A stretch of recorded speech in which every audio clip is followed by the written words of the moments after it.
Pathian tu thiang lim ngai thlang sam za som nga na chang khat le chang ni kan chiar thar le nge lalpa chu fak ro u pathian chu mun thiang lima chuan fak ula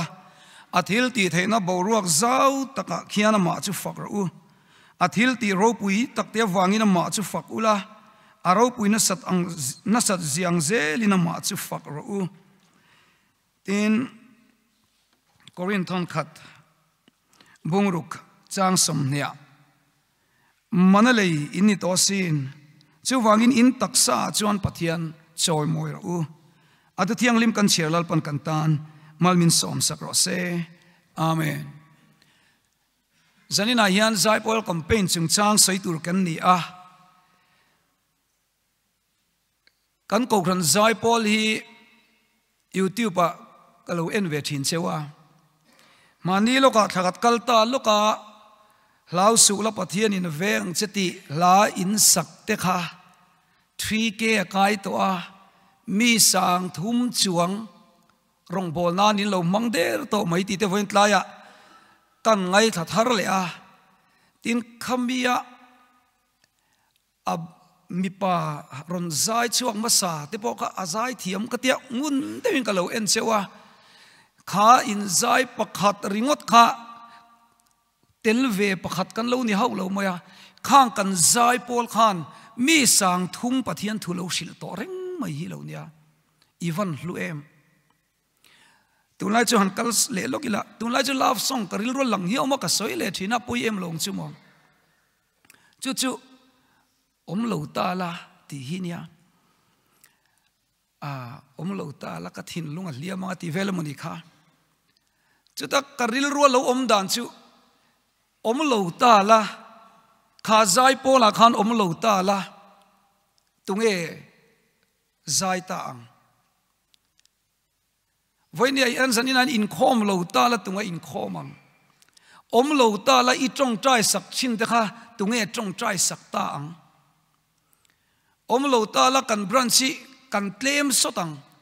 om lo ta la i chung ten tra na sat dan tur te chu wang chuan tu lai chu kan om hi lu nang le ke kan om hi khovel hen avan poimo em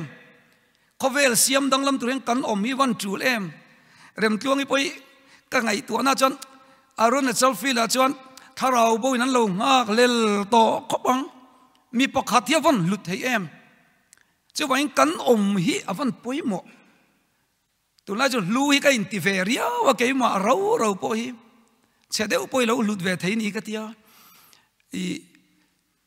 khoi amu chon trong kai nei tu po yang kan lo nei vek mai ni chu lut nei kan lo nei veka kan om hi van trong kai adut le la song ka ril ro la om le oma chu chu alar khop maya be sei bo be sei nat rengai chuan ti la hi ka ril ro om boka tun pathian in remati chuan KTP General Conference recitation a khan kel kang bialin soidona min lo zia tir vea chuta po chuan om donin kan ring dewa be sei bo be sei nat rengai chuan ka chel ding long chet ti ve mai la chap luom zel su amoi lo ilian to lutuk Beisei bo beis seina beisei bo beiseina petu isua hichel dingla abuai pui don che akal san don lo che buai pui man la ber chula li so Krista buai pui hini voinia hian beisei bo beise na hian tam lutuka zanina po dar so ma chuan chumi bok beisei bo beisei bok ka buai pui le to na tu lai an chung chu buai pui tu ri kan tam lu tu ka kan buai pui lo tu ne lo ma se aya buai pui ma sak jok tu hi omani chu wang chuan lal i suwa buai pui tu atu lai khop mai chu mi ni lo chuan kan buai na sa don tlat mai ni chu chu lai chu ka ril ro han an oma chu wangin zai polai lo tela i suwa Krista i buai pui ma sa hi la van nei don chu alla tha don chu ti la hi ka ril ro alo oma zai poli poimo khop maya chronicle pakhat na bung som bung ruk chang som thum pakhat thum chawa khan alo in ziak to temple an nei ma po khan zai poli an lo om vek to mai ni chuan voini tlangin zai poli pol lun ber zingami a zanina itel ve theya ko ran zai poli tel ta hi lom na tur tamin ka sia tin zai pol omi ke ma bi ka chan lom em na ka ne ya solo in kal don taila ngai than tlem om ti ka ngai to na omani chu ko ran zai pol lo om ve ringot an zinga min lo zep ral ve ringot poi lu ve takani chuwang chuan zanina yan zai pol a hu pathian rong kan bol theina tur ko ran kal tlangalal pan min pe hi a lu khop mai tun nilai zan kal ta khan veng pakhata kanin khoma chuta kanin khom na chu a chhana oma ko ran te deu mai atang hian kan ko shana ron in let ron in pe hi an omani chumi te chu kanin khom pui ve a an pa ber chu an ko shana chuan an sinot moderator ang vela poimo le tangkai ni ma se kan ko shana kan an ron lut tlat mai ni chuta an lut tlat chan poimo de mai pakhat chu an fa ten KTP a omandu tlat mai ni an soi chu kan ko khana chuan solfa kan sangai box silawa khohar ina kan kalin solfan sale boxia kan tang khovela se om lutuk zai pol kan nei ve ngai silawa chuwang chang kan la kan nei velo chuwang in min lu puiro atin an pa berka an lo ngen char afa te wangin an ron lu tani zanina hen chu tiang ang chuan kan ko hran le zai pola kan rong bol na te min an lo ngai lu mema kan in kil toi lu tu ka chu wangin thian tha po kan nei thelawa kan na muni so na ngai ni ti in kan ko khana khan an lo lut ve ni chu zanin han chu tiang anga in pe ngai lo ko khan zai pola kan an tel thei nga te hi alom om khopin ka sia a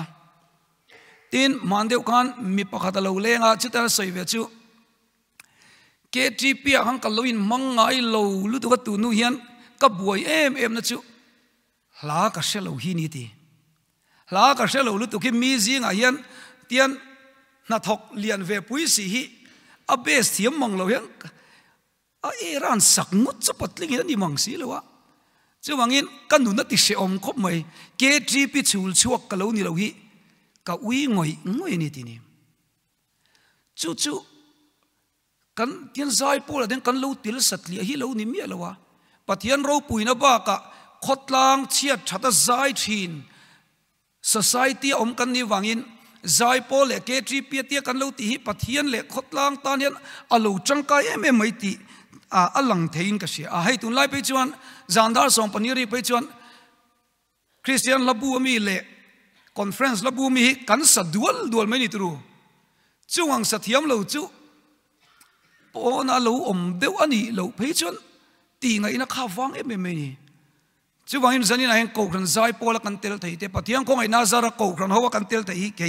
aluin kan sia a eng ang pon in til pa ila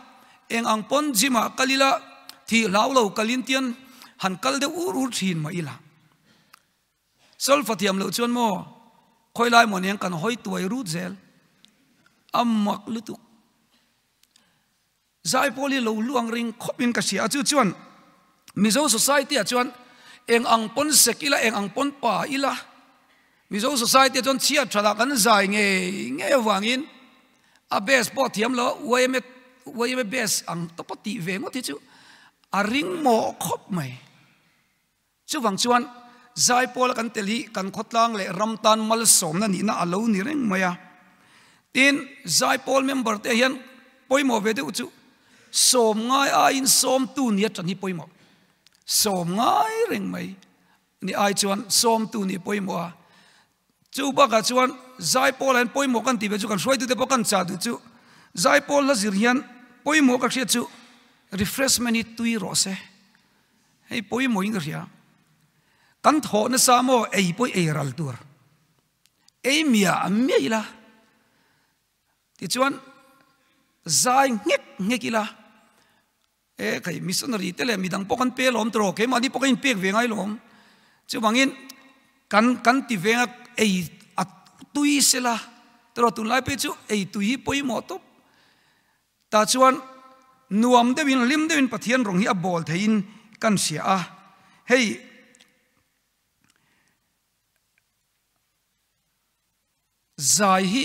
zai pol thate bem na ka khria chu ni china ka sei tong khan keima hena langin ka sia a mana chuan zai thiam mo ka in ti thina atit lok ma sa pol en ka tang ve zia mi ayang ka lo kon fi over ve khang lam china ma se jang ka chu puwalte a nikuma khan pathian ne na cholta a studio ka zukal ve a chu ta ka zukal chuan khomo puwalte kan lo zai ve sim sim tiang ka tia kon fi de wan kala thiam zong ta kha kan thang ve a kan sa a an ron chuak chia chu kan ngai thawang wanga ke ma poka lunga oi zo lo ni a puwalte a chiang e ka te khata tang kan zai thiam ai ka in da ta lo sim sima i ma se ka thei to ki jong ka zai thina i tin ka soita kan mi te ming that na ke chu ka ming che jing ve to lu tu ka zai na hian ve ka chu hor to ke kan kala kan suai tu ten hei zai tu ran ti thut mai lo in bo sai do min thian ten te pathum me che pathum le ke ka agitar per tur ve deu khan min da ni ngei tu nia kan an zira ke chu ta po san thiam kan in tilo ai tilo mai u kan lo chamani kan tia kan kal san ta chon huwa khan in khom na kan in khoma chairman khan le tu na kompui marveng brand sa tangin zai tu kan so manga ante karil khan an lo ti le si di mo kha ka tia trayo tu na kan so mang ante pali gan chuak phot ma ka kal phe ba ka ngai kha thalo khop ma ka chuak lak lo to bok sia chuan elain gitar ta na lo in hunga mi pa ber so lak lo thuam lo kan zir khamo kan sak dong ka tia ka sia lo kan lo zir le ti kha ka si lo wa ti jang kan dinga ta hang kan chop ma anan la don thina tiang kan tia anti an top zir an la thei lo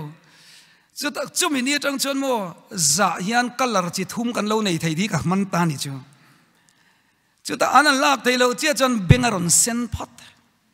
za masak ber chon sen om chu ta anan ti don an ti thei tamia lo maya ti chon vanal diki khan helai hian a thai dan tur mian zir tir ta chu min en thup ta chu ta ka zak to lu tu ki ka sing ngel yang sia chuan le ole ka ti confit to yang phe kan ti le an la le ta a thei le ta lo a to pa san ti ngai nan se si lo van ti khan ka lo per me yang atia chuan a pera an pathuan zai ta hen keme ka ding tuan ta chuan mo ka pong ngel meni a za thak zia chu khat lu ka la sei ka la se lo sim kanan chua ka mualin khom om dona ho hi ka chak lutuk to pathian ro puina ni kha zak re reng su ante ka zak tul ma an ni chia mun le o ti ka ril ro hen ka ngai tu na ka na sa to ka chung lo po chu hei za deu na hi ka nei to a chuwang chuan zanin pathian in amal zai vekian min thang sela kamual phosing om ti ka ngai to zai pol om hi alom om asin o pathian khong ngai na zara tin kan soile chak chu pathian hian zai thiam zai polatan zai thiam vek athang kherlo ama choi moi turian o tha piang athang lem lo ti hi zalin an kan siat nge poimo keim angin lo om venin lo in thak run takin thamwan na thu tlem soi ga du ni zai thiam chau fak hilom se cha zai thiam vek amin siam hi karinga nang le kemin siam dana hian zai thiam vek ngai ti lem lo ni karing ko ran tin a hian zai thiam lo hi som rual hi chu kan nei sim sima chung ho chutlang puin allah ya min da phum bowa min siam deu thina asira ding hi chutle ma zia omen ni tlang pui thine ka thek an om ve thin lai po kan konfi deu te lathu thiam deu te lathu bai ha thei lo deu te an la ya hian min an da ki chuang kanan zai venia zai thiam lo fe mai kha kanan ti khom ta ti chuan nal deuh hian a lo chuak ve tlat mai ni tin ke ka mu dan pe chan pathian hian zai thiam lo kan te to kan an ang ve bai alom mi ka ring tlat mai ni chu zai thiam ho then khat ayan kan zai thiam lo zai alom rin dan kan ya a chan chu zai thiam ho chu tian zai annal mo ya ken chu ti tak satin kan an ti ve anal lem le lo maselal pan alom hi rin na kan ya soi po ka soi to china a chan chu no pang no te nei thini om chuan no pang kan oma hen a chiang khop mai no pang a point a trong fia lo piang kan lom trong fia lillel trong thei deuh chu kan lom lo ra reng au ka kan ti te an ti chun pin fuk do mon le kan ti ma se i no pang te in an trong fia la cha awa sa kan ti han tis imo sei le la I love you an ti soi le tir kan chak eng wangin an thiam lo kha kan tan chon a moi tlat mai ni chu true an nal kan ti tlat ken poi mi nau kan oma voina po zo telema chang ni lenga ke po zo telema ka wak tho mai ni anga tinge kan ni chon ama ba lian to zo telema chang khan moi kan ti nga tinge kan ti chon a fi alo piang hi moi chu ban kan in zani nai zai fi alo ilo om chon lal pan moi ti ve ngotang zai thiam lo deu zai lai ve deu zai ri thangam lo te lal pa hen moi ti ka ring a chan chu mo mangai na tang kan en khan alom kan nau te po fi alo piang kha moi kan ti chu wangin zai po la hian zani nai kan fui du chu zai thiam lo ilo ni dewa zai lam ka ikal ber na ni lo point mo lalpan moi tiang chung lama train ena otha ka pelo chung po khuti taka min fa ni chuan avan lu em ti hilalpan min mu dan tur ni ka ring tat me ni chu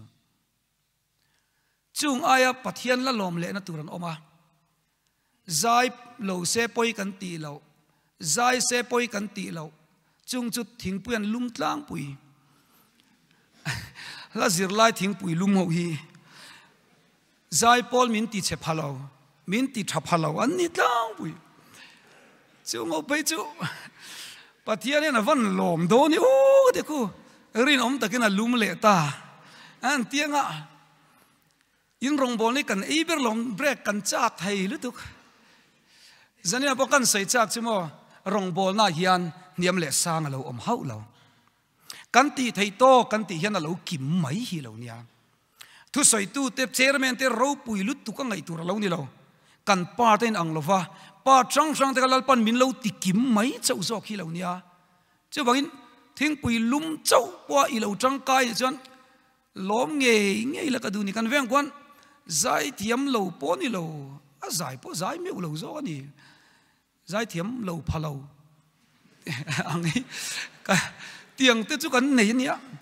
ma se la zirna kal kim chap kan ngai sang tlat me ni chu enga tie kan ti chuan mo a rong bol sak chana a chiang a oa ni lawin ronga bol saka chianga lalpa tan a thei ang ati ve tlat me ni chu chu bangin zanin ayan sol fathiam kherangai lo i thei na anga siam tu lalpa i fak hian alo tok ring in thak run tur lo ni lo tin pe lo deuh la zir pe lo deuh hi enge mo za tinom karinga chang chona pe om lo thina la zir pe lo deuh zir ve zio hi ka ngai san zong ta ni pe lo ti hi lom luber tiru ril ru ha deuh chunga ron kalten om chon in van nei ke ti ha chung ron kal kha alom pathian alom chinang ke ni ei phur sa hi kan oma phur deuh a yan phur lawati sam te pathian yan alom zong ne mo ti chang te kan ei ni chu chu wangin karlia emo anpon le huna po ipur lo po le lalpa lom chi han ti lo kal le dei don ya o pathian du chi han ti la ti han I lo kal le mai don lom til li alo poi mo ko chu ta kan soi le chak chu mo tu la ya ka ngai poi mo em chu mi zo thalai te ka cha du chu kan ti piang hi ho ti tak za ti ni ti thirang u ti tak za tin ti tak me wi ni ti thirang u ti lai ka soi cha khop mai kan ram hen chu chu am mo lai ni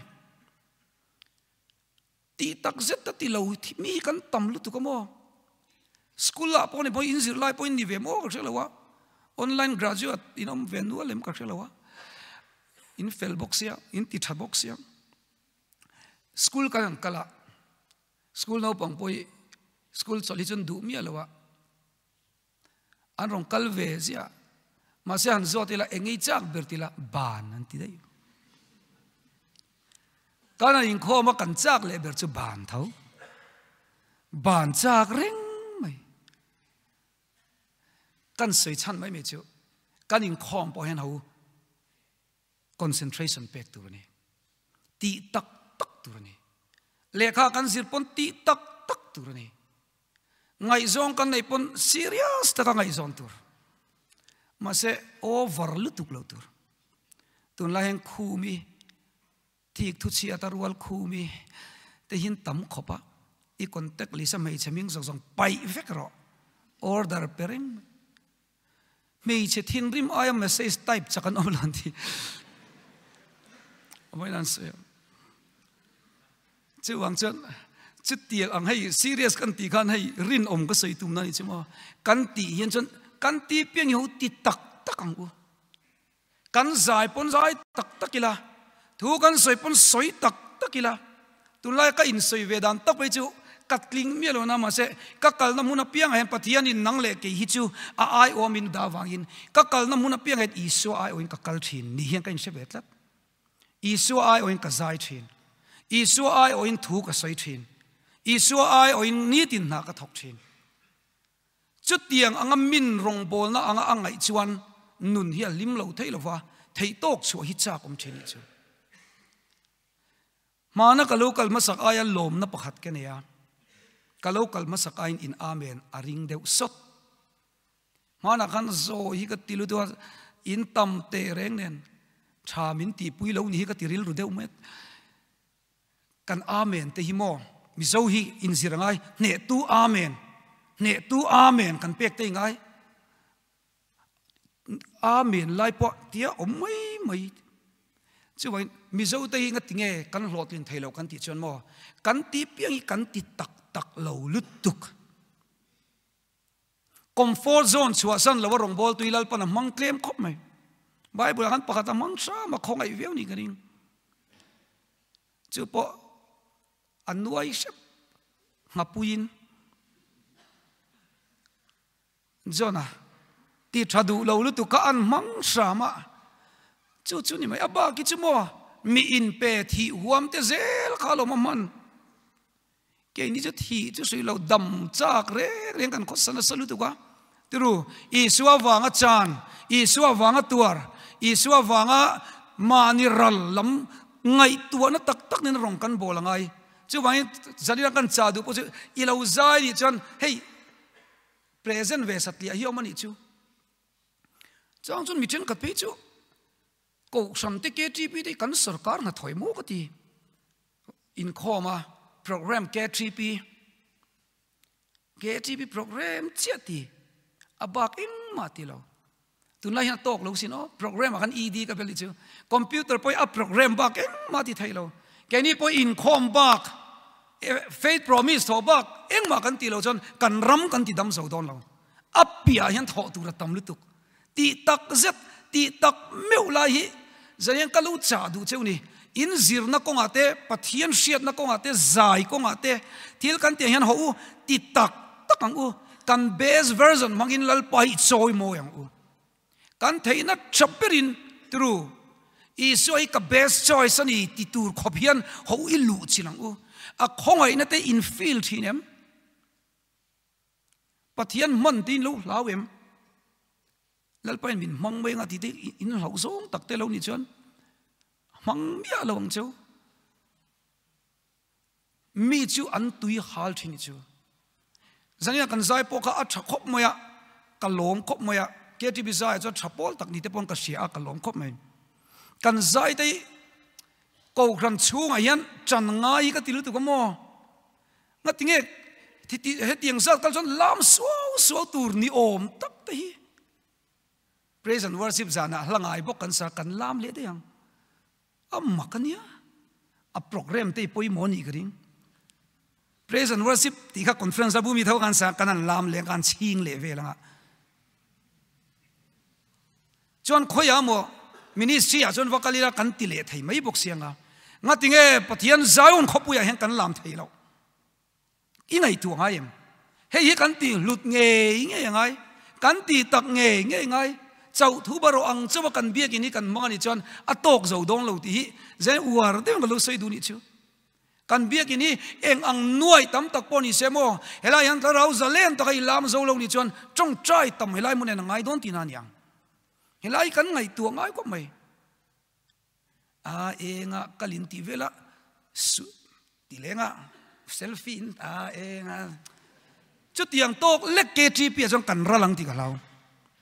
kaka suala ni lo kan ti zelang tro suala ni mi lo ma se a enge mo tok lek hei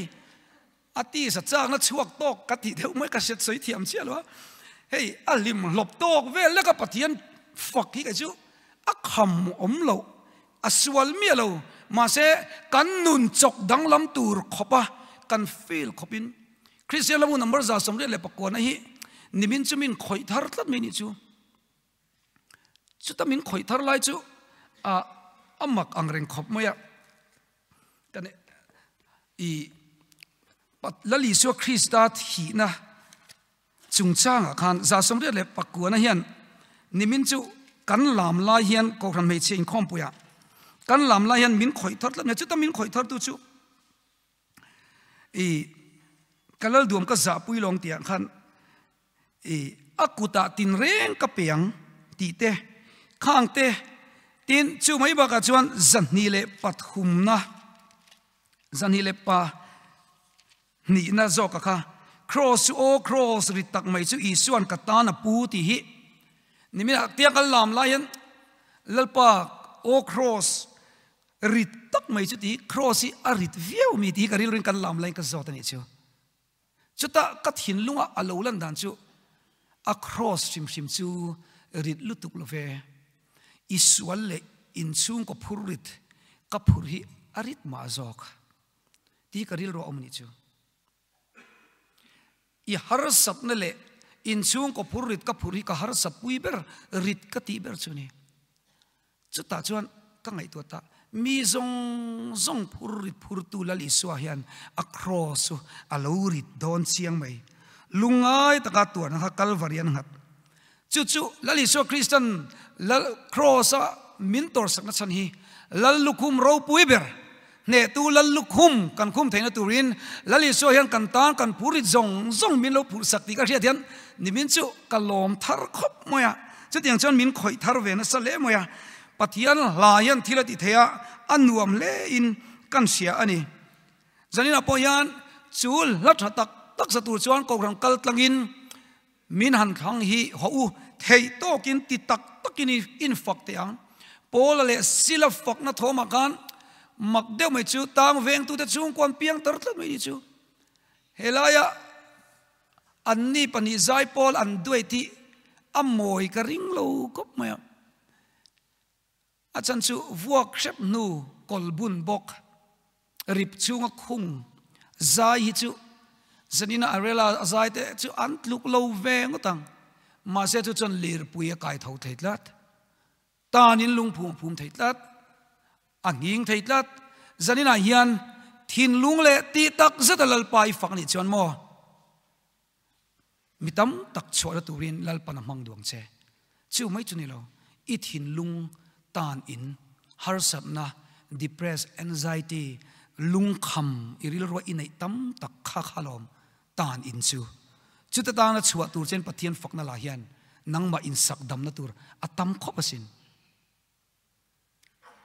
manzana ka han kalna po chu tiang chuan an lu sui ve tlat me ni chu kha ka hla pakhat sailawan mi sak ve chu idam le nge don I ne thei nge yang chum zi nga kianga nga be sei tlat ro I ai from Krista zara idam le nge yang I ne thei nge yang ti kan pu kha manzana chuan kananin khom na ka soita ka khan nu pakathian I local masakhan ka soi chak lu to masaka ngam lo dewa khala khamon ka depress na satlu tukla hian ka ngai tha a phoi ang derin ka dam pui ni ti ni chu chu wain zai pola kan zai te fak la kan sak te hian kan siat lawa hian lalpan na thok na sa thei lutuk in zai to te I o khan eng tiang in nge na tho to ang thin lung le ti tak zeta pathian la I sak chuan mi dang ti damanga nang ma tan po damna alo tling don ani tin zai la sim shimi a chezong la sim shimian a chezong le a chazong in kan nu na hin ngong nei vek pathian la te khove lam la poi anung ve lutuk kan trong po nung vek hemi original media kan trong hi anung vek ni chu I thian nu ka email chi han ti te a thin lo anung char char me eng ti ka moi chi a thun ngak ngar ngar ve me amma khop trong hi lo nung thei khop mo cái bộ hay cái suy chỉ na chăm phải cái năng kala kem turin kalau por veng reng box ya hay kan speaker ani hin tia abula pa upalam kan ral tla na mokoti sin tia hay kala thei ngil thei lo ri anung char char ma phai se na kan zukal velea tian bana thla kan la thla tu kai thlak pui tu ka zai thiam dang te kan lo hruai tel box ya kan oma mei che pakhatina ron soi moi lutuk mei chu oi ama ringot posa photo booth ani ringot anti che posa kala theingil theilo re enge kan di chong hin nung tla talom a che zong le tha zong in chu wangin love song te nung ani om an then ni a che chuan dam te ni mai line break ve ngei tu te po mai thaila a chan chu nu pui pasal nei harin tum lu tuk chon in break ve phot angai ti hi te siat ve tur nia tin lalpan ai tha zom in pek don chon I tuna thadeu mo kan ti hen kan in chen angai ti te pom tur nia om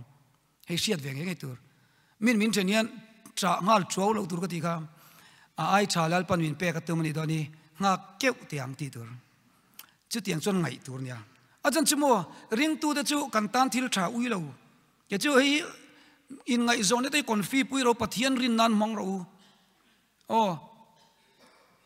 ani ka nei lo chang ka upato se ka sia ka lor vu to set ti vel te kan buaina chang su se a ti da na omang lalpana ngai na siang ti tin tur mi pa te poi ka ti pathian in ngai zona ten in du hun lalpa dil ro kum som ni pasaria nu pui ka du in di chon pathian dil ro som thuma ka nei don ni ro ka dil ro pathian hi mo pathian tu rin tur ime po se chu pathian tu oi ti hi mo thil dang ni lo athu zia ki oi tur ni mai aram le fel na zong ma sarot elom pathian tri mi ni chon mo ima mo chu apek che chu in nu na dik don si ape don che lom ke ni chu pathian tu kan she ring ta kan ring lo thin zanian kap cha du chu pathian tu ring ro oi tla kom itlai lawang ke mani zoi kan man mol tu ka mi zo chu kan man moe tru dam thut vek me fel thut chat thut ngei thei thut vek chilam ni lo process nun hian process anei pathian ni ring ro atlai lawang pathian atlai ta ti inzia nei mutem alom lo chu rin ve mai tur nia a ring thalo berian kan ring lele te kanan ti vele ngal nia angai nom lo lom chu wangin ente idu huna dil ro entina som thumai dil chuan tuna changai lo lep chon to chon break tu tur se tam zia ngai to vela heng dei pom ve tur nia tro chung de chai sing nu ni sia thiam ve tur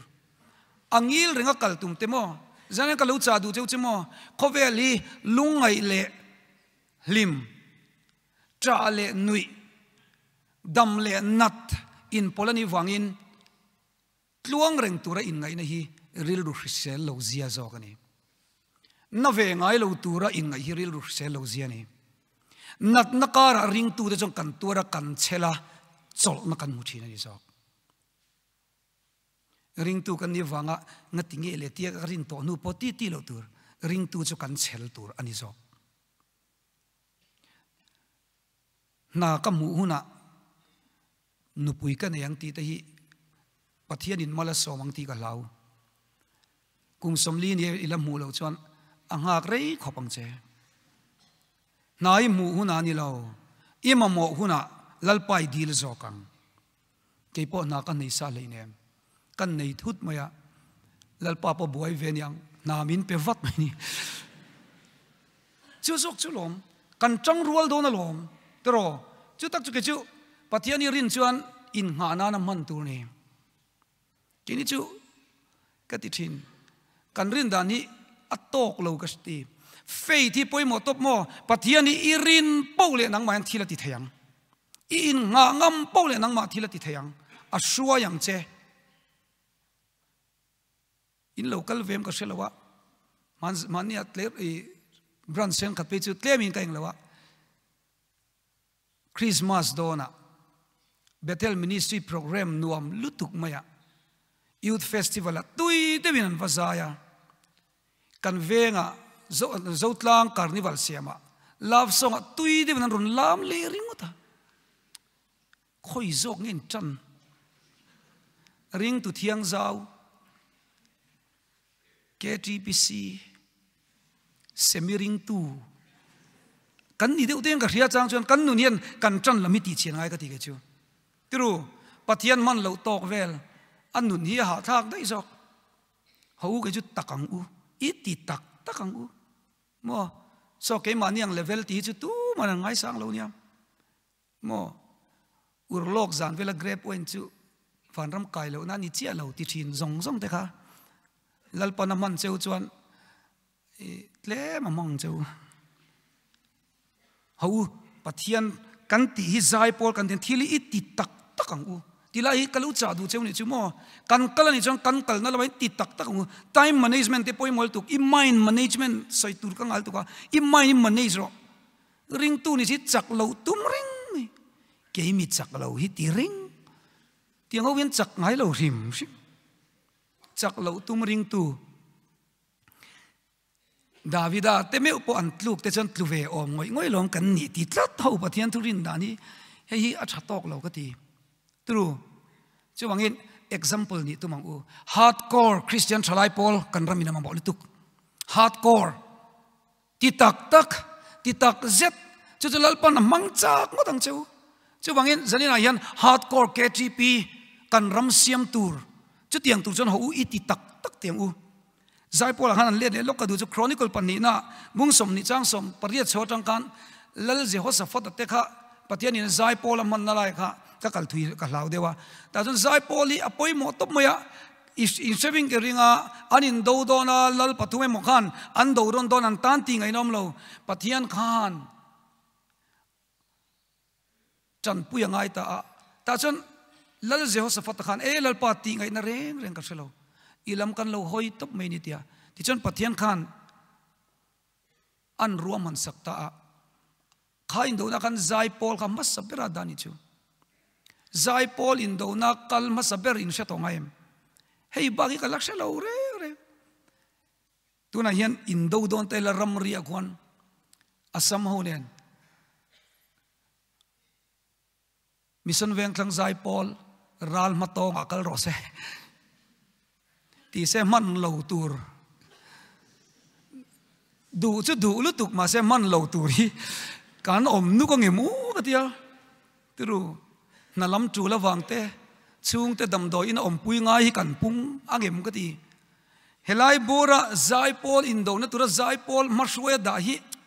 khovel thilan awan a thak do ni o ka ti ma se mo chu zai pol chu lalpanan mangta a Jehoshaphat tluk lu na chimo amma do chu ne zon lo ma se lalpa tlu thin zane pan ka cha du te chimo fighting in yang inuna hian tro inuna fighting in yang inei lo poni la fight turi la nei don sim khobeli har sadela lungai nei pol ni wangin ke ni pon kan fight ring chung kara chon if fight ulan nang mai fight lo hun i phurri ngoi hun om chon i suat luk lu hunani ti ka sil lu cheni i suat atluk lu hun takani a ta chuan chol angai ni Jehoshaphat po an tulu chia chmo Jehoshaphat te indona ni to lova lalpa indona ni lalpa na indona laksak zanina hian har sat na le mang an nei ni chon lalpa pan la ta chon lalpan a in do na pon sang chenga ki chon i tel venga krista zar in ne do na lom chumi ne lo chon mo do ne lo tur kan nga lu tuk ta chon zai pol an zai ta a chu ta chuan an mani le mani an in sama ne tu ro puyan lo ni theni chu wangin ko ran kal tlang lalpan zai pol min lo tel ve te zanin hen hoi lo mang u kumin chu iti tak takang umyang tero atiam than tur atiam som than tur ni se du sak bik tak kan ni lo pe jan kan tel lo mai thei zanin hen khong ai na wanga kan o lal pan mang du hi i lo mang u chu mo in sa nga a that na la i shalo mai thei ma se alo renga inuna mal som ni na lo om don pakat chau kan sei du chu ke po mania junior department in ti siak in khom pui laya ma na kan sak to kha mani chu ka chhor chang kai ni chu mani tila sang ni som ni kumani to chu ta ka chhor chang kai ve na chu kan motor chia a kan da a ka zukala asiam mana lo to lutuk maya covid line kan nei lo kan lo fa te lo pek tur kan nei lo te ka lungai tu ka chu te kan ga in ngai tu lungai la dak chan asiam tir ves tho taxi driver in mi han sul le asiam na huna po chuan alom om lo dani hey ring tu lo ni te poi chang chon da that te cha kom lo chau me mo a poi lo ve han ti ram ha lo ngai thin sia ta chon mien sut sak le poi sa ka va pe don chu ka lungai tat me ni chu ka lungai tat me a chu ta chuan engtinge ka chung kwa ka chomang engtinge kan omta kang ti ka ngai tu lai khan mana Sunday school zai pola kalau tel ve na kha alo nung ta a ta chuan helai lo lang ta ni enge ka lim chan mi zo chuan Krista ka ta na thi chu ti hi ron lang not ma he ki hi poison e lim poison e lo lungai ka lim chan chu sak le huna chuan enge ka lim chan mi zo chuan suma lo ni ti ngai to don tlat mai ka du mi lo helai ka sangam to don lo chawan ka lim chan chu Kristani ka pe khopang ka ti ka va pe a voini tlengin ammak lu tu patian ni chon voksan le ve thei chia mai enge kan ti chon kan lim chan Krista hi lo alo hausa sok te ya kan nei le nei lo lama lo ni lo patian thu o himal som na lo ni mai chu kan sei du na chu ma na kan sakhani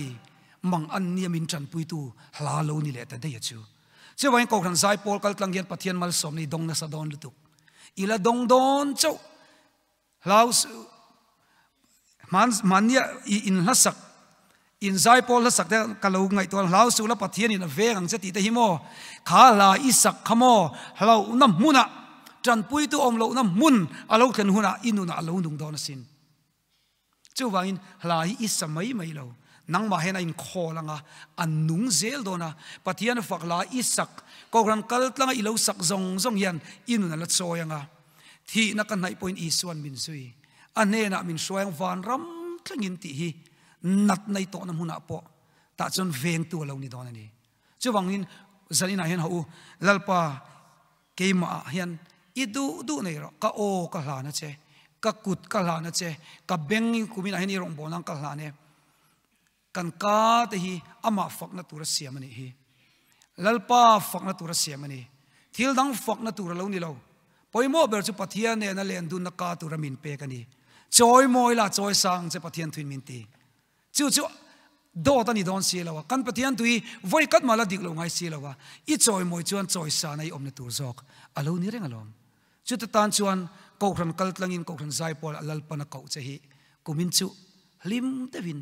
nuam devin refreshment tui dong boxi nuam devin holal paro gi bolam u tiru tharau boi chandamang u thei to kin in chang te ang anuam don lutuk ko ran zai polin zai tu la pe chu music video te om de zel to tru kan lo la zel to henga de po yan thei to kin zai ang unun hi CCTV ang vekini to mai in kom lai mut thuk te chet chiat ol tol tuk tru chu wangin I thei to kin I best version mangin pathian lo choi moila ko ran kal tlangin lalpan aro puina nang ma puang zel se tu kan soilal pan kan tan mal somo se amen